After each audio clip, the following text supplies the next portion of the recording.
Well, it is week 5 of our series, Asking for a Friend. And I got to be honest with you, I'm surprised that it's week 5 because there was never a plan to go to week 5. The last 4 weeks have been the plan once we received the questions. If you're new here, you don't know exactly what's taking place. 2 months ago, we said, hey, are there questions or things that you're struggling with, things that you've always wondered about the faith, about the Bible, about church? Submit it to us. We made a form to online submit anonymously, and we have been taking time to answer some of those things. It's a break from our normal pattern. We've been going through the book of Acts kind of passage by passage. I love that kind of preaching. This is more topical, and every week is something different, so it's been fun. It's just been a little bit of a challenge as well. We were going to do 4 weeks. And in those 4 weeks, we were doing things differently. Rather than going through a passage, we were doing, you heard me say stuff like systematic theology. Last week, we did a little bit of church history. Well, today we're going to do something called hermeneutics, and we'll break that down here in a moment. Let's jump into the question, because that's really what sets us up. Here's today's question. Why use a paraphrased Bible NLT that is written for or under 5th grade reading level when you are preaching to adults? Now, I say every week, I don't know that I can, these are anonymous, and I don't want to read in some tone or some motivation for why someone would submit this, but it's hard not to read a little bit of tone. Am I the only one who, this is the thing I think I referenced a couple weeks ago, kind of feels like the last couple weeks have been kind of heavy-duty questions, and I said, someone asks a question, sometimes they want an answer, sometimes they want an exit. I don't know that this fits either that. I think this one, someone just wanted to sucker punch Jerome. And I love you. Sometimes, and I understand this comes with the gig. Sometimes the sheep bite the shepherd. It's all good. But my first reaction was, I'm not going to answer this question. Because it just felt like someone wanted to critique or tell me that I'm a 5th grader, I guess. But I thought, you know what? I think we're going to tweak the question, and then I'll answer it. And if you answer the question, I want you to know I love you. And that's just the truth. So thanks for letting me poke fun at you. It was anonymous anyways, right? What I want to do is tweak the question, and I want to kind of strike this right here. Why use a paraphrased Bible? Because the NLT is not a paraphrase. Now, you're like, are we going to sit here for the next 40 minutes and hear Jerome, 35 hopefully, hear Jerome defend his Bible translation? Not exactly. Just stick with me. The NLT is not a paraphrase. It is a translation that leads heavily towards functional equivalence. What does that mean? Oh, I'm glad you asked. We're going to get there. The NLT says of itself that it renders the message of the original text of Scripture into clear, contemporary English that was written to be read aloud. Oh, how convenient. That's what I do. And then let's strike the next part of this. That is written for 5th grade, under the 5th grade reading level. Actually, the NLT is written at the 6th grade level. Ha.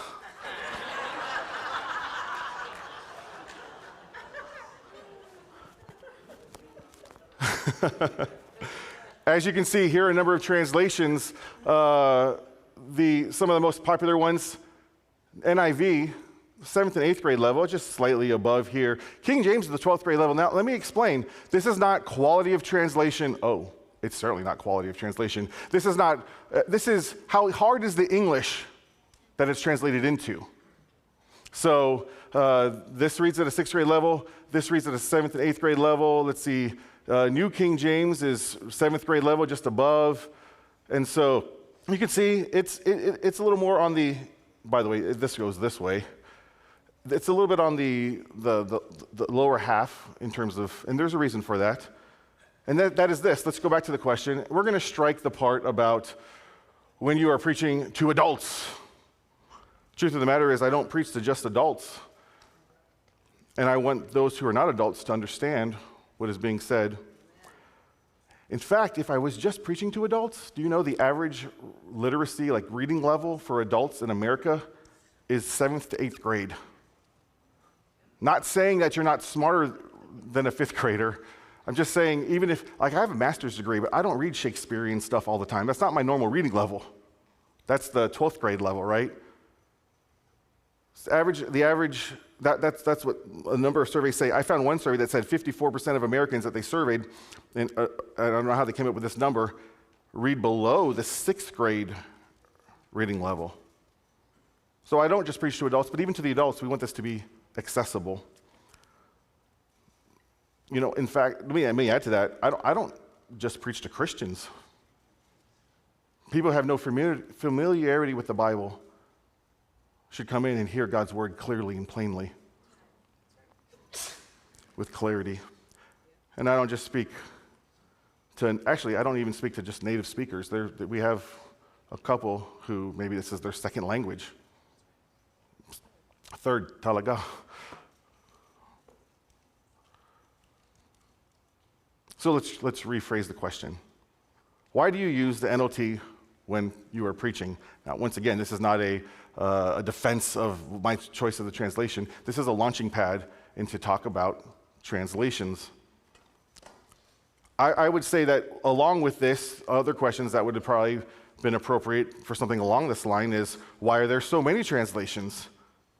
And why doesn't my Bible say the same thing as my spouse's Bible or the person across from me's Bible or Jerome? I mean, like, why are there so many differences? And if there's so many differences between your translation and my translation, because there's so many translations, then can I trust my Bible? I am excited about this message, but I'm also a little nervous. There is something to be said about speaking to God's people from God's word. And this message is not so much that as it is speaking to God's people about God's word. So I don't even know that I really want to call this a sermon or a message, but we're going to go with it. I don't know that I'm allowed to call it a sermon. How about that? Yeah. But I'm going to answer the question as I've rephrased it, and then some. My goal here is to make this somewhat interesting. I think it's an interesting topic. At the same time, I think the interesting topic can quickly become really boring, because if you get down too deep in the minutia of things, and if you don't actually care about the Bible, then it's going to be boring no matter what. But you could get down so much into the details that it becomes very, very boring. And I'm not going to do that. My goal is kind of skip across the top. So you're going to get a very shallow, not even bird's view, like satellite view of biblical interpretation, hermeneutics, just so you could understand, because I think what I'd like to do here is help us understand our Bible better. What do we hold in our hands? What's in our pockets? Have a greater appreciation for how we got what we have. Because some of us have an understanding, and maybe we know a little bit about translation. Maybe we've heard people argue against Christianity and translations, and we thought, I just don't want to know, because ignorance is bliss. Let me just believe, like how I believe, and I don't want to be uncomfortable about how I view the Bible. What will that do to my faith? I do believe that today should give you confidence in the reliability of your Bible. I'll say that up front. But I will warn you, there may be a couple things that are said that may shake you a little bit on the journey towards confidence.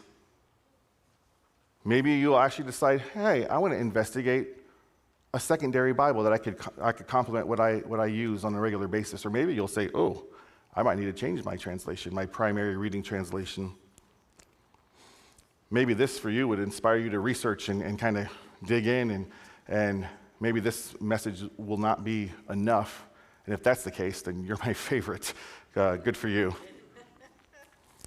I would say the most basic answer to this question that I wanted to give, if I was being smart and salty in response, would be, I use the NLT because it's an English translation of the Bible, and I am an English speaker speaking to other English speakers.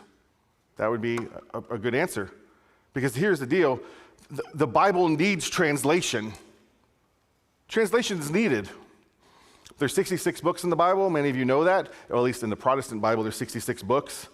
And written in 3 languages, none of which are English: Hebrew, all of the Old Testament, Aramaic, related to Hebrew. It's a cousin, I guess, a sister language.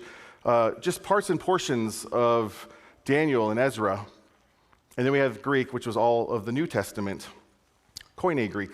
Now, I studied Greek and Hebrew in seminary, and in my undergrad as well.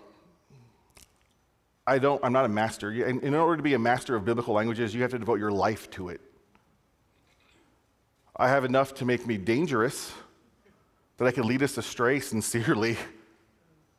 I also have enough to be resourceful, that I understand and appreciate what it is that scholars are doing, and I could not just kind of understand what they're laying out. I'm like, oh yeah, I know what they're doing there, and then benefit myself and this congregation from the work of scholars. Because you could look at Greek scholars and be like, that's still Greek to me, and they're writing in English. I joke about my Greek skills being rusty. I did it last week, in fact. And while my Greek skills are rusty, I bet you they're better than most of yours. Not everyone, of course. I would say Kostas and Helen. Where are you guys? I think Helen's in the nursery. Kostas is here. Now, Kostas is from Macedonia, correct? Part of Greece, speaks Greek.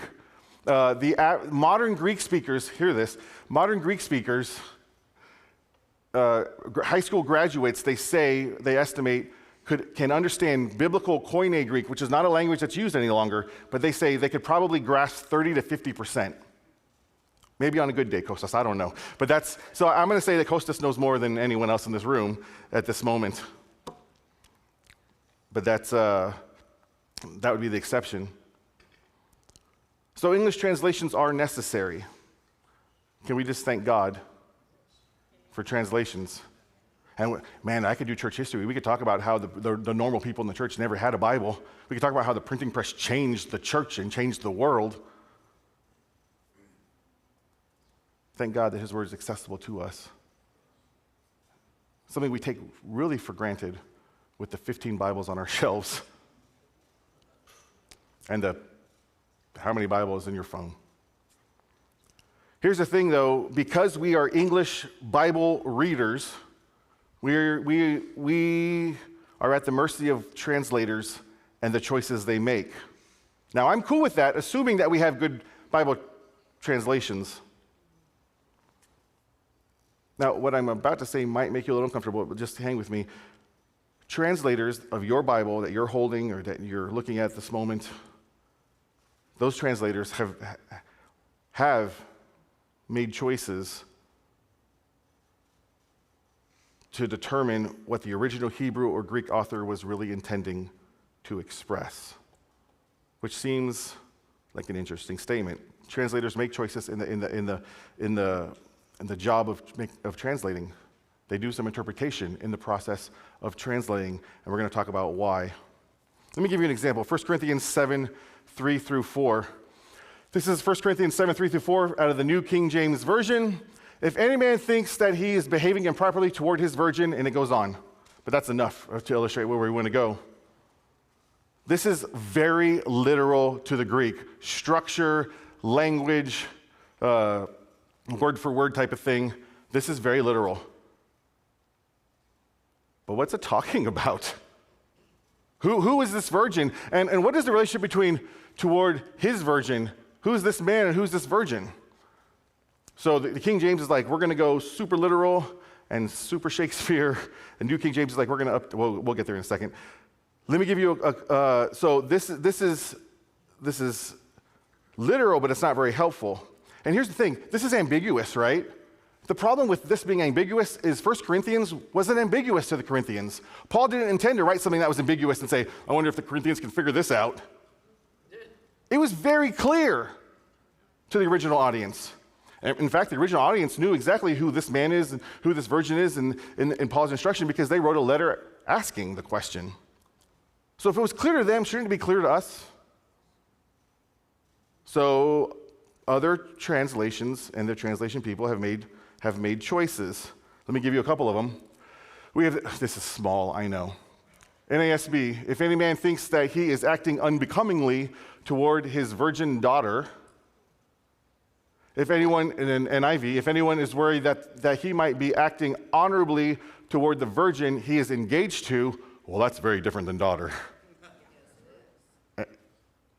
And college kids or high schoolers, or maybe even your coworkers as working adults, could point this very thing out and say, look, your Bible is, why would I be a Christian? And the NEB, which is a 1960s translation by like the best British English scholars, if a man has a partner in celibacy and feels, if a man has partner in celibacy and feels that he is not behaving, is not behaving properly towards her. So we have three different things here. Technically, they're all okay translations. They haven't broken any rules. They just made choices in what they saw. Because when the word is virgin, you determine, is he talking about, we'll get there. None of these three are bad because they are legitimate options to what Paul's intention was, but not all three of these are correct. One of these is correct. And so biblical translators have to figure out, how do we determine what was most likely said by Paul? Because here's the thing, we don't have what's called the autograph. We don't have Paul's letters like we have like the Declaration of Independence somewhere in some archive in Washington, D.C. We'll get there in a second. Long story short, I believe the NIV, for a number of reasons, is the best option here. In fact, this translation got revised in the 80s by the British folks, and now is the REB, and they made marginal notes. They took this out and said, you know what, this wasn't a good translation that we made 20 years ago. Let's put it in the marginal notes, and they're more aligned here. If you're wondering, the NLT is right about here, which says, if he's treating his fiancée improperly. And the ESV, which I study alongside of my NLT when I study, is also here, saying improperly toward his betrothed. But that's not a word that we use much except for in wedding ceremonies. This is the problem with using one translation. And you're going to get to the end, and I'm going to recommend that we have some secondary translations. If you use one translation, and my senior pastor, who I love, who's like a father figure, who, to me, he preached out of the NASB because it is like really close to the Greek, which sounds good if you're really smart, and he was really smart. I don't know if it's as accessible, but the choice they made here, you're stuck with that choice if you're not going to pick up another translation. Maybe read some commentaries and say, why is this so different? So there's a reason to maybe have another Bible alongside the Bible you have. Now, translators make two choices, and we're going to talk about these two choices in kind of broad categories. First of all, they make textual choices that deal with the original text. Now, I mentioned earlier what Paul wrote or what a scribe wrote when Paul dictated, or the original writing copy of John or Matthew. Those are called autographs. We have none of them. They're not behind glass at the Vatican. There's none of them. What we have is called manuscripts, which we're going to talk about in a second. So that's the textual side. It's the job of the translator to look at what we're translating from, and then the language of what we're translating to. And that is dependent upon the theory of translation, and there are different theories. So we'll talk about that. But first, let's talk about the text from which the translation is made. The goal is to get to the original wording. What was the most likely thing that Paul said? There's 5,000 Greek manuscripts of the Old Testament, of part or all of the Old Testament. 5,000 manuscripts. These are handwritten copies made repeatedly over and over again, over 1,400 years for the New Testament and even longer for the Old Testament. And before the printing press, they were copied by hand by different schools in dark monastery rooms with a candlelight. So when people are like, oh, your Bible, people made errors making copies, you could say, yeah, doesn't shake my confidence. Sure, the manuscripts don't line up. In fact, manuscripts are like snowflakes. No two are exactly alike. This is the part that maybe shakes us a little bit. There's a science called textual criticism, and that whole science, the goal is to find out what's the original wording. How do we determine? Let's look at all these manuscripts, let's lay it out. They compare the different variants.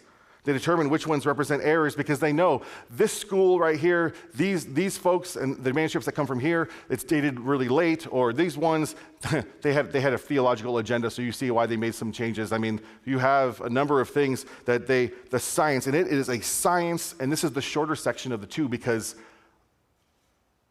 this would probably become boring in a few minutes. Just know there are people who've dedicated their lives to biblical scholarship, some of which I sat under as my professors, who were part of the New Living Translation Committee. But textual criticism is a science, and I don't want to get in the weeds here, but I will say that sometimes, most of the time, it's pretty straightforward. We have enough scholarship over enough long time. We have newer manuscripts that weren't available back in the day because of archaeological discoveries. There are things that allow for translation to be pretty straightforward. But every once in a while, you find something that's like, ooh, that's a challenge. And if you have a good translation, your Bible will have what's called marginal notes. It's when your Bible, if it's paper or even digital, will say a thing, and then all of a sudden there's like an A and like a little bracket here. And if you have a digital, you click on it, or if it's in your Bible, you look down or to the left or wherever, and it says, some translations say this. Other ancient authorities add this. You know what I'm talking about. Have you ever looked at those side marginal notes? Those are the keys of like, oh, here's where. And can I say, there are a number of places where there's differences. I've already probably told you that, but there are very few that actually make like doctrinal differences. So that's the good news. Please be confident. Hey, here's the thing. This is not on my notes. I don't believe in God because I trust my Bible. You've heard me say this before. I trust my Bible because I believe in God. If I believe that God created the world out of nothing, then he could preserve his word. He could get his word to us 2,000 years after it was written, and even longer if you talk about the Old Testament. I do want to say something about the King James Version. Here's what's going to get me in trouble. For a long time, the King James was the most widely used translation in the world. It's well loved, well quoted. Many of us grew up on it, or at least grew up memorizing it and quoting it. I believe it actually helped shape the English language in some ways. The problem with the 1611 King James Version is that the scholars who translate that used the manuscripts that they had available to them, which were later copies, not closer to Jesus, but closer to them. So they translated late copies that had mistakes, thousands of mistakes. And once again, very few made doctrinal differences, but some made big differences. They had what's called the majority text, and they said, well, there's more copies that say this than this one, but this stack of copies, even though there was more, had errors. If you Xerox an error, guess what? You're going to have more. So more is not necessarily best. Because the language of the New Living Translation the language of the King James Version isn't a living language that we speak about any longer, that we use, they wanted to update it and said, let's get rid of the archaic language and come up with the New King James Version. Unfortunately, the New King James Version updates the King James Version by taking out the best part, the poetry and the beauty of the prose of the Old English, the quotable stuff, the stuff that's deeply embedded in us, took that out, but it kept the bad Greek. That's New Living Translation. I'm stepping on toes with this new King James and King James stuff. I'm not making it up, though. So my suggestion would be, devotionally read it. If that's your Bible, you grew up in that Bible, that's fine. There are people out there who will go too far with supporting the King James. You should know that as well. But I would strongly urge you to study one of the more modern translations, because scholarship has improved. Discoveries have happened in addition to your King James and New King James.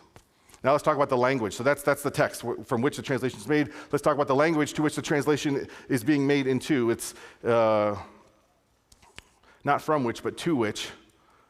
Everyone knows that translating from one language to another is difficult, and you have to make choices. Even in modern used language, Spanish to English, Tagalog to English, whatever it may be, you have to make choices. The same is true for the biblical scholars, and you'll know why. Let me give you a couple technical terms first that will help you as we go through this. There's what's called the original language, the language that is someone is translating from. This is your Greek, your Aramaic, your Hebrew. Then you have the receptor language, the language that it's being translated into. In our case, it's English because we're English speakers. In someone else's case, it's Korean or whatever it may be. And then there's something called historical distance. This is the difference that exists between the original language and the receptor language, between Hebrew and English. In words and grammar and idioms and culture and history, there is a gap. And scholars have to know that there's a gap and determine what to do about that gap. So there's two ways to approach that gap. One's called formal equivalence. And you've heard me say this a lot when I preach. I'm like, the New Living says this. I'm not a fan of this. You hear me say that all the time. But if you have more of a formal equivalent, like the ESV, it will say this. You've heard me say that, right? Formal equivalence is an attempt to keep as close to the form of the Hebrew and Greek, both in words and grammar, that can be conveniently put into understandable English. This is often described as a word-for-word or literal translation. It keeps the historical distance and makes you have to guess sometimes what's being said. That's the problem, is it keeps the distance, but then you don't necessarily know what's being said. It doesn't worry about understandable English. It just wants contemporary English, whether it's understandable or not. That's appropriate substitution. So it can get and create awkward English. NASB, for instance, I've mentioned that. Functional equivalent is the other side of the spectrum. It's an attempt to keep the meaning of the Hebrew and Greek, but put it into words and idioms that would be the normal way of speaking English today. This is also known as the dynamic equivalent. This keeps historical distance in areas of like history and factual matters, but it updates the matters of language, grammar, and style. Then you have what's called free translations, as paraphrase, an attempt to translate ideas from one language to another with less concern about using the exact words of the original. Paraphrase, they're like, it's an idea, and we're just broad stroking rewriting that whole thing. Neither formal or dynamic do rewrite the whole thing.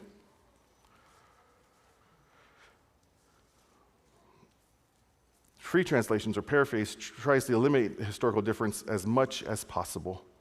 And that's why they kind of recreate. And sometimes these guys read a little interesting. Sometimes they can be dangerous, to be honest with you. I think, I respect Eugene Peterson, the guy who translated the Message. He did that because he's a really smart pastor, smarter than your pastor. He actually did the Psalms and the Proverbs just for his congregation as kind of like a thing that he did. And then the publishers were like, this is so good, you got to do the whole Bible. Now, there's a man who knows the word, but at the same time, what it has done is, especially when it first came out, it revived Christians and it made the Word of God fresh. But I would say, in terms of real study, you need a translation, not a paraphrase. Now, each translation, NLT, NIV, KJV, whatever, has an emphasis on either the formal or the equivalent, or tries to play the middle ground. Whatever their approach is, the translation is called the translation theory, their theory of translation. I think the best theory of translation is the one that remains faithful as much as possible to both the original and the receptor language. But when something has to give, they lean in favor of the receptor language. Once again, the Bible was clear to its original audience. It should be clear to us. After all, that's the very reason why we're translating it, right? So that it's clear to those who speak in the new language, the receptor language.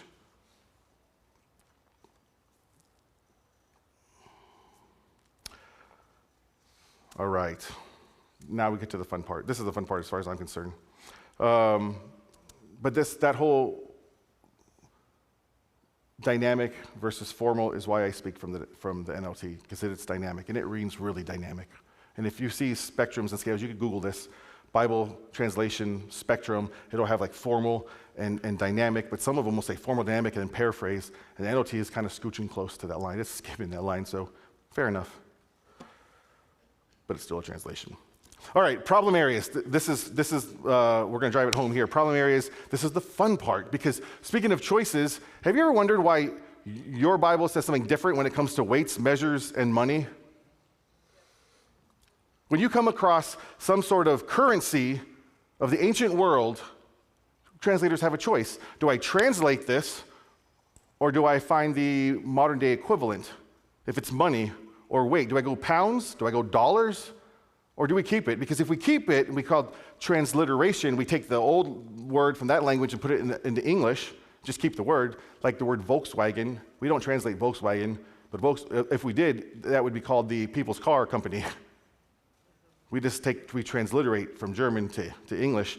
We do the same thing in biblical languages and translations.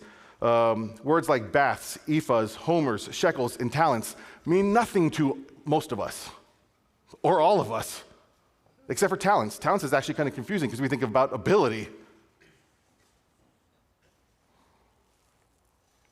So the other option would be to give the English equivalent.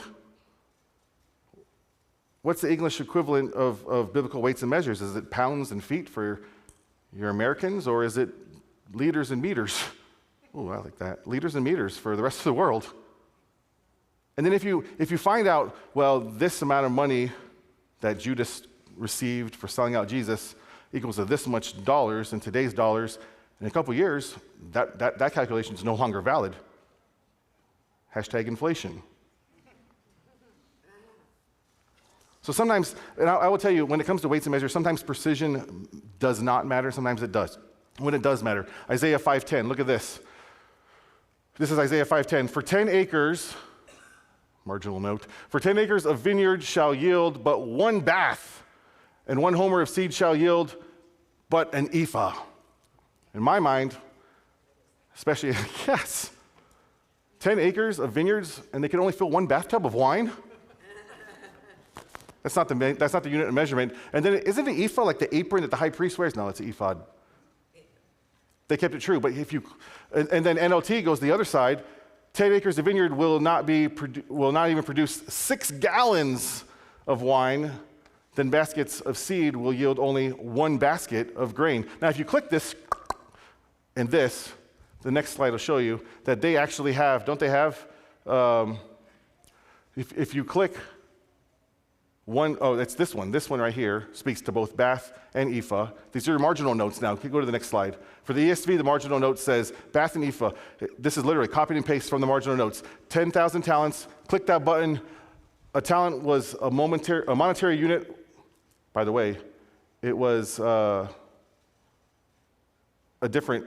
Oh man, let me see my notes really quick because I have this wrong.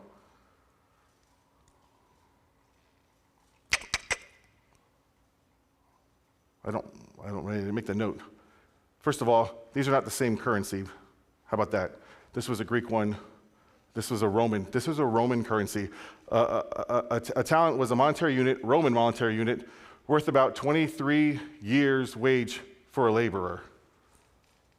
And then if you click the thing again for the New Living Translation, where it actually says $1 million and thousands of dollars, Greek actually says 10,000 talents. It wants to tell you what the Greek actually said because it's a good translation. They're both good because they're saying, this is how we're translating it, but you should know this is how the Greek says, or this is the Greek, but you should know what it means. 340 metric tons of silver. So there's where it matters, because God's saying through Isaiah, like, you have all this land and it's not going to produce much. Now we can talk about when it doesn't matter. Matthew 18, we read the parable of the unmerciful servant, and that's where we get the word talenton or denari or denarion. Oh, I'm sorry. That's Isaiah. Forget that. This is where it's Greek and Roman. I was mixing these two together. Here's where precision does not matter. You remember the parable of the unmerciful servant? The master is owed by one of the servants a large amount of money, and he shows grace and lets him off the hook. But that servant who receives grace is owed by somebody else a small amount of money, and he shows no grace. It doesn't really matter. Precision doesn't really matter. So that's why the ESV, a formal equivalent, will say he owed 10,000 talents, but then you get to the marginal notes, and it tells you it's about worth 20 years for the laborer. And then it also says that he did not want to forgive the debt that was owed to him, which is 100 denarii, a day's wage for a laborer. That these are meant to be contrasting. It doesn't matter how much it was. We just know it's very different. So the NLT says it was $1 million. He was forgiven $1 million, but he wouldn't forgive a couple $1,000. I mean, the fact that you have different currencies, Greek monetary currency, and then Roman, shows that the point is not to make comparison. The point is to make contrast, but not necessarily precision contrast. Cool. Euphemisms, my favorite one. Do you know most of the English language people have euphemisms? What's a euphemism? It's a very polite way to say something that's not polite, namely sex and bodily functions. And if you don't know this, because you haven't read your Bible, there's a lot of sex and bodily functions in the Bible. Go read it, teenagers. When you come across something, a euphemism, sex and bodily functions, the translators have choices. They could translate it literally, a Greek euphemism for sex or bodily function. Translate it literally, and it makes no sense because we're not Greek and we don't get their euphemisms. We're not first century Greek, excuse me, Kostas. Or that's transliterate, where you carry it over, the euphemism. Or you translate it to the formal equivalent, which means you actually are pretty blunt about what exactly this is. Or you translate it into a functionally equivalent euphemism of today that we'd understand, which is probably the best option. The next best option would be just to translate it. But if you translate it, you might offend or shock somebody. If you transliterate it, you're going to confuse somebody. Let me give you an example in Genesis 31 where Rachel says this in two different translations. I'm having my monthly period. I can live with that. I understand that. It's not crude. ESV, for the way of woman is upon me. I don't know what that is. I mean, I could get it from context, but it's not the easiest thing in the world. You get euphemisms. Vocabulary, which is actually what most of us think when we think translations, is vocabulary. Oh my goodness, I'm sorry, guys. Let me go fast. Vocabulary is what we think about with translations, but it's not just taking a word and sticking another word in. Remember that word virgin? That one, like if you're not rude to your virgin, that's an example of that. Paul uses the word sarx, which is flesh. And flesh in the New Testament, when Paul uses it, is almost best described as anything but the body. As North Americans, we think of the body. So we read Paul talking about the flesh, and we think about human appetites, bodily desires. So when in Galatians 5:16, when he says, but I say, walk in the Spirit, and you will not gratify the desires of the flesh, he's actually talking about sinful nature. So NLT is like, it's sinful nature. You might think he's talking about not gratifying sexual flesh. He's talking about gratifying all your sinful nature. That's how dynamic helps us. Romans, but once again, there's marginal notes. Romans 1:5, he uses sarx again, concerning his son, speaking of Jesus, who was descended from David according to the flesh. Was he descended to David according to the flesh, or was he? But this is more clear. The good news is about his son. In his eternal life, he was born into David's family line. He wants to make sure that we know that there is Jesus is a descent of David. 2 Corinthians, from now on, therefore we regard no one according to the flesh. Does that mean like we don't look at their bodies and say, yeah, that's how I regard them? Or the NLT, so we have stopped evaluating others from a human standpoint. Same word, flesh, different meaning, not speaking of the body in that case. And then Colossians 1:22 actually speaks of the body. You have body of flesh, and then you have the physical body, because they didn't even want to use the word flesh because we're just in the habit of translating it out. So there are many examples of this, and this is why I believe functional equivalent is preferable to formal or a more literal one, because literal ones can be misleading unless you have some other tools to help you understand. Oh, I got to make choices here of what I'm going to skip. Give me a second. Word plays, impossible to translate. Because words rhyme. Okay, just really put it up really quick. This is fast. Look at this. This is a formal equivalent. The word in the Hebrew text is summer and summer. And Amos, God says to Amos, what do you see? He says, a basket of summer fruit. And he says, yes, but here's the deal. This word summer and this word end. And he's like, yeah, and the end is coming. You see this and this is happening. Those words sound the same. But we don't get that in English. And then the next thing, trying to fix it, that was NASB, by the way. ESV, who I've picked on a lot, which I love because I think it helps me see the Greek better. A basket of ripe fruit, and he goes, the time is ripe for my people. Once again, we don't really see a wordplay, but they kind of keep it in there to the best of their ability. We're not like, ha, ha, ha, I see that. But Hebrews did when they read it. Then there's grammar and syntax and preferred structures. I don't even have a biblical example for this because I think this is the easiest way to do this in a really fast way. These are 3 modern languages in use today by millions of people. Your father's house is huge. La casa de padre es enorme. Spanish. Malaking ang bahay ng tatay mo, which is Tagalog. But watch this.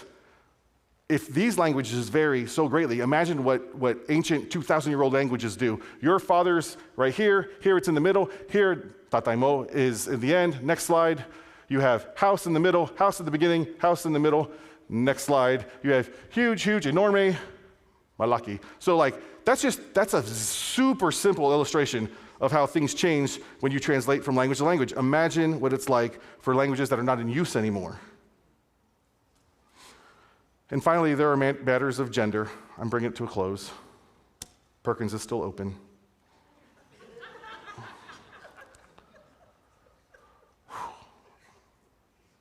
I need to bring an extra shirt for post-service.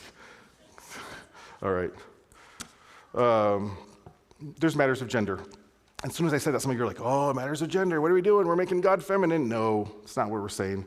For a long time, it's been very easy to say, when it says brothers, we can say brothers and sisters, when it's clear and obvious that the author intends for all people, just people in general.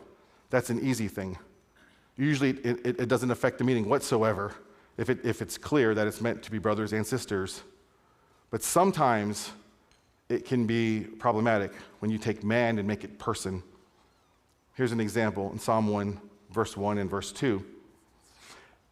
ESV says this, blessed is the man who walks not in the counsel of the wicked, but his delight is in the law of the Lord. This is your more formal equivalent. It says man, it's not worried about. But obviously the meaning is not just males. It's everyone. Blessed is anyone, everyone, men and women. When, but if you make this say person, then what happens when you get here? Blessed is the man who walks not in the counsel of the wicked, his and her, or her, which is not great English. So there's the difficulty there. So the NLT decides, hey, we're going to do it this way. Oh, the joys of those, or blessed is, oh, the joys of those who do not follow the advice of the wicked. Those, it's a good way to do it. We use the word, for they delight in the law of the Lord. I know your English teacher, especially the older you are, probably says you can't use plural pronouns for singular things, but we do it in America. We do it in English. That's how we speak. We say they when we talk about that person. So they go with it. They fix it by making it plural, but it creates a new problem because if you look at verse 4, there is a contrast that the psalmist is making. Blessed is, let me just get it this way. The contrast is, blessed is that person, the man.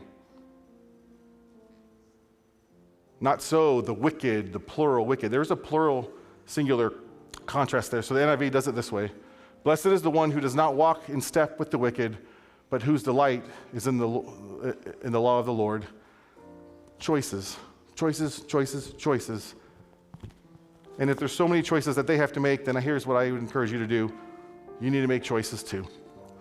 Use a good translation and consult other translations, especially those with a different approach. Seek out those with a different approach. If you're going to say, I want a formal equivalent, I want word for word, sometimes, I'll be honest with you, sometimes it's just pride. I'm an elite Christian because I have a harder to read Bible.